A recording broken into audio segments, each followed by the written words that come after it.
Olá, queridos irmãos, aqui quem fala é o presbítero André Sanches e hoje tem mais uma dúvida para a gente responder no canal, Dúvida na Tela. Eu amo muito ler o livro de Salmos, mas tenho uma curiosidade sobre ele. Eu sei que ali tem muitos autores, mas quem foram os escritores dos Salmos e como eles foram organizados para ficarem assim como os temos hoje em dia? Muito obrigado, querida irmã. Livro de Salmo, livro muito amado. Hoje eu vou trazer detalhes muito interessantes para você conhecer mais a respeito desse livro e dos seus autores. Vamos então à minha lousa de explicações, aprender mais sobre esse tema. Vamos lá? Então vamos lá, texto na tela. Vamos começar com Salmos, capítulo 23, versículo 1. Talvez o mais conhecido do livro de Salmos. O Senhor é o meu pastor, nada me faltará. Talvez um dos mais lidos e lembrados salmos de todos os tempos. Queridos, o livro de Salmos é um dos livros mais amados da Bíblia. Pessoas realmente gostam muito desses escritos. Os escritos de Salmos são os mais lidos na Bíblia, até mesmo por quem não segue a Cristo.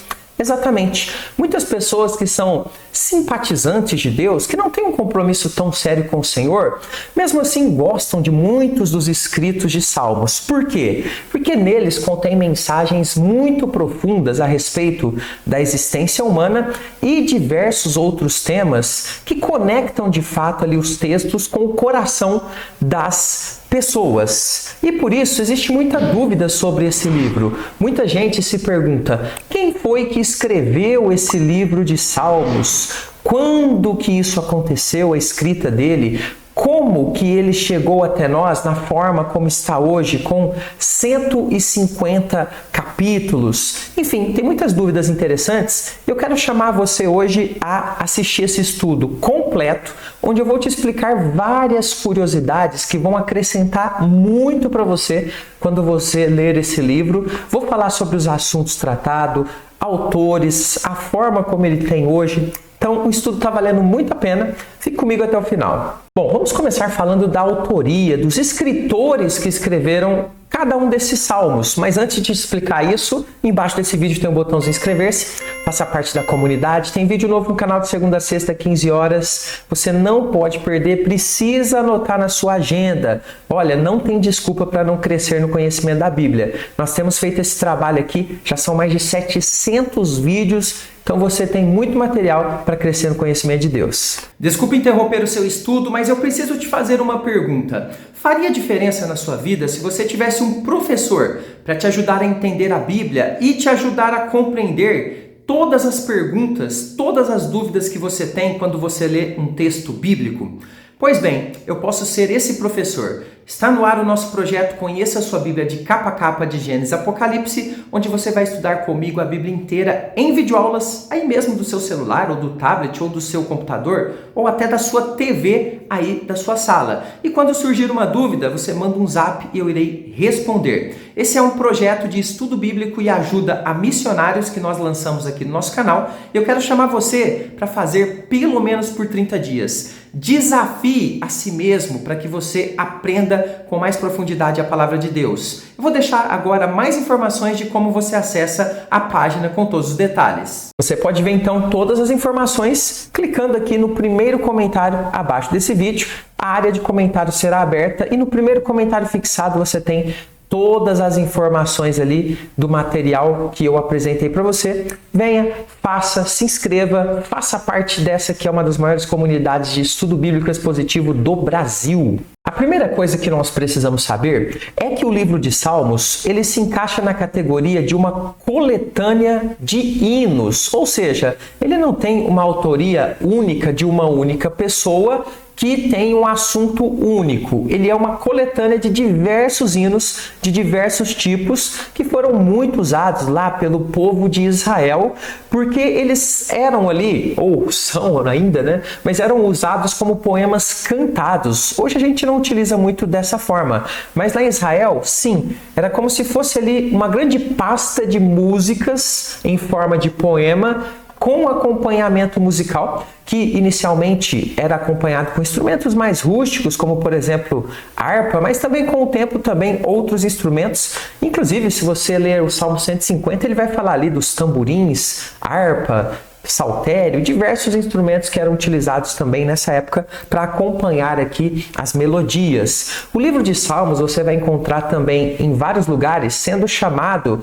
de saltério. Muitos pregadores até hoje em dia ainda falam o saltério. O que é o saltério? É uma coletânea de canções, que é de fato o que o livro de Salmos era aí na antiguidade. Hoje nós enxergamos ele mais como um livro mesmo de poemas, de muitos assuntos que nós tratamos ali, que Deus comunica com a gente. Inicialmente não foi usado tanto com este foco. Entre os autores mais conhecidos, você já deve saber bem, está o rei Davi, que tem creditado a ele cerca de 73 salmos. Então, se você observar que nós temos 150, a gente tem aí quase metade do livro creditado ao rei Davi. Mas eu vou te mostrar agora outros autores que também escreveram ali uma quantidade razoável e outros que escreveram, por exemplo, um único salmo. Olha que interessante. Dentre os autores, nós temos também um que é chamado Coré, que escreveu 11 salmos. Presbítero, mas como que você sabe que ele escreveu 11 salmos? Fica comigo que daqui a pouquinho eu vou te mostrar como que você descobre isso. Temos também o famoso Asaf, que escreveu 12 salmos. Temos também o famoso rei Salomão, que escreveu 2 salmos, os 72 e os 127. Daqui a pouquinho eu vou mostrar para você como que você descobre isso. Temos também Moisés, que é atribuído a ele o salmo de número 90, Etan, que escreveu o salmo 89, e um salmo que foi compartilhado entre vários autores, chamado aqui o Emã e os filhos de Coré, que é o número 88. Presbítero, foram só esses homens que escreveram aqui os salmos? Não. Além desses, temos ainda uma boa quantidade de salmos que são chamados de salmos órfãos. Por que órfãos? Porque não se sabe exatamente quem foram os seus autores. Então, eles são chamados salmos órfãos. Assim, você já percebe que não é possível saber exatamente quem escreveu o livro de Salmos com exatidão. Sabemos o nome de alguns dos seus autores, posso dizer aqui a maioria, mas tem alguns salmos que são os salmos órfãos que nós não temos aí a autoria deles. Aqueles salmos que têm a autoria conhecida, você pode identificar facilmente olhando logo no início do salmo, porque uma das características dessa coletânea é que os salmos que se sabia quem escreveu, eles vieram então com um subtítulo mostrando isso. Por exemplo, no início do Salmo 23, você encontra escrito assim, Salmo de Davi. Pode abrir a sua Bíblia aí e verificar. Vou mostrar um exemplo aqui, uma fotinha que eu tirei da minha própria Bíblia.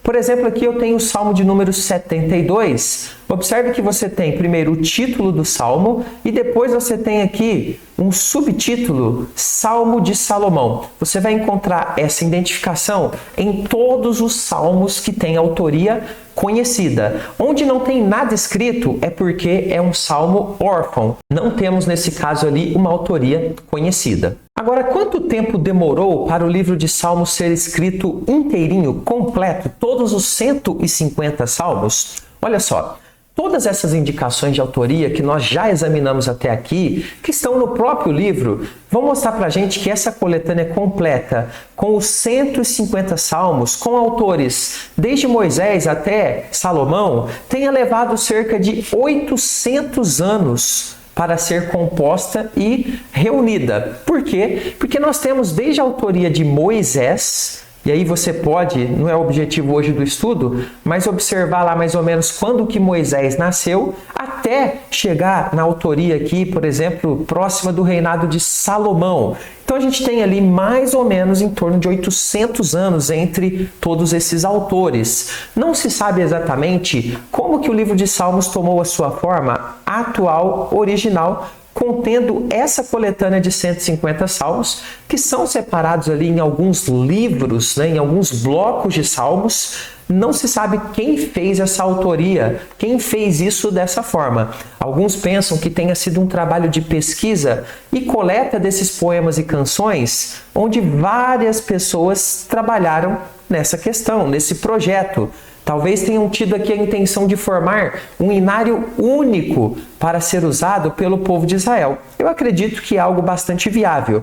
E aí foram acrescentando esses hinos a ele com o passar dos anos, à medida que novas composições reconhecidamente inspiradas apareciam, até que ele foi então fechado e considerado ali o inário oficial do povo de Israel. E várias das canções eram utilizadas nas peregrinações, certamente as pessoas cantavam em casa, enfim, memorizavam para louvar a Deus, para aprender e por aí vai. É por isso que agora a gente precisa saber os assuntos. Quais são os principais assuntos tratados nos Salmos? Olha, nós vamos ver que nós temos uma gama de muita variedade de temas tratados em Salmos, e isso é algo muito bom, porque de fato conecta bastante esse livro conosco, com a nossa realidade de vida. O livro de Salmos, então, ele é muito diverso, e a diversidade dos escritores, evidentemente, ajudou também a criar uma diversidade muito grande de temas, Os autores passaram por vidas muito diferentes, muitas questões cada um viveu. Por exemplo, Davi viveu questões que Moisés não viveu, e Moisés viveu questões que Davi não viveu. Então, os seus conteúdos, eles podem ser resumidos em algumas categorias de poemas que nos ajudam a entender os principais elementos que foram tratados pelos autores nessa bela coletânea. Agora eu vou mostrar para você algumas dessas categorias e você aí pode pensar, por exemplo, algum salmo que você já leu e que se encaixa nesse tipo de categoria. Por exemplo, a categoria, evidentemente, que vem mais à nossa mente são aquelas de louvor, que contém salmos que visam adorar a Deus, que visam, então, trazer atributos, glória, honra ao Pai. Temos também os salmos chamados messiânicos, que falavam sobre o ungido, o Salvador que viria. Temos muitos salmos, então, que têm informações, inclusive, que são citadas, por exemplo, bastante por Mateus, lá na sua descrição do Evangelho, onde ele linka muita coisa que aconteceu com Cristo com esses salmos. Temos também salmos na categoria de sofrimento, que visam ali trazer questões humanas para serem refletidas à luz da vida cotidiana aqui e à luz da visão de Deus, da forma como Deus quer que a gente trate as questões. Temos muitos salmos também a respeito de Sião. Você vai ver, Sião é um dos nomes aqui de Jerusalém, falando da cidade santa, falando da alegria, porque ali ficava o templo onde as pessoas peregrinavam para fazer as festas, levar sacrifícios e por aí vai.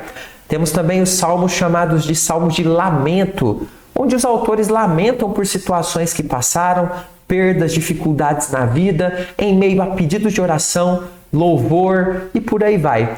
Também temos os famosos salmos imprecatórios, onde os autores pedem a Deus o castigo, a morte, a destruição dos inimigos. E, aliás, eu vou deixar aqui, eu lembro que eu tenho um vídeo sobre esse tema, eu vou deixar no final desse vídeo, na tela, para você só apertar, um vídeo explicando aqui versículos de salmos bastante pesados, pedindo a Deus o mal dos inimigos.